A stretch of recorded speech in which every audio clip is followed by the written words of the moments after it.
şervaneke jin ya Kurd fermandariya şerê Bakurê reqa dike. Rojhat Filat fermandariya 13,000 şervanên Qesedê dike di operasyona rizgarkirina Bakurê Reqayê de. Ji bo fermandara jin ev yek normal e.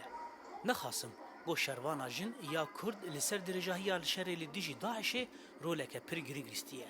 û her demê bala ragihandina cîhanê jî kişandiye li ser rola jinê di şerê li dijî Daişê de.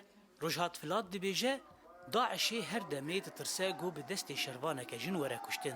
Lê niha operasyon bi fermandariya jinan e. Li aliyê din xwestekeke şervanên jin yên di nava Hêza Sûriya Demokratîk de heye.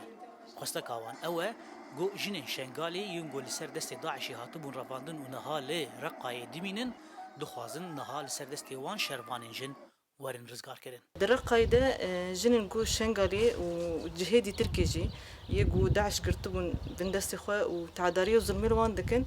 Ji ber wê jî bi taybet wekî got em vê gavê dimeşînin, vê hemlê dimeşînin ji bo got bibe weke mînakekê çunkî dijmin yani Daeş vê nadibêje gerekî destê jinekê neyên kuştin û yani ême jî piranî evê me ser vê esasî ye kî em bi destê xwe wan jina ji bin destê wan derxin ji bin zilmê derxînin ne tenê wan jina çi jinekî got ku derê heye got min tehdariya Daeş de ye em wêne xelas bikin li ser vê esasî weke tevlîbûna me got jê hatî çêkirin yani wetaya xwe daha bêtir bi vê manî de em digirin dest.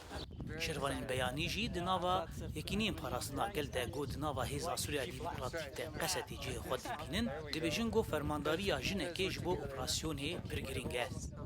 And I love the fact that there's women fighters because they fight hard. Ez hez dikim ji rastiya ku şervanên jin hene ew bi hêz şer dikin. Em tîmê tenduristî gelek caran dibînin ku ew ji mêran jî bêhtir şer dikin. Fermandara şer Rojhat Filat numuneya wê ya herî bilind di qada şer de Arîn Mîrkane. Ya got di şerê li dijî Daişê li Kûbanê jiyana xwe dest dabû. Zana Omer dengê Amerîka Bakurê Reqayê.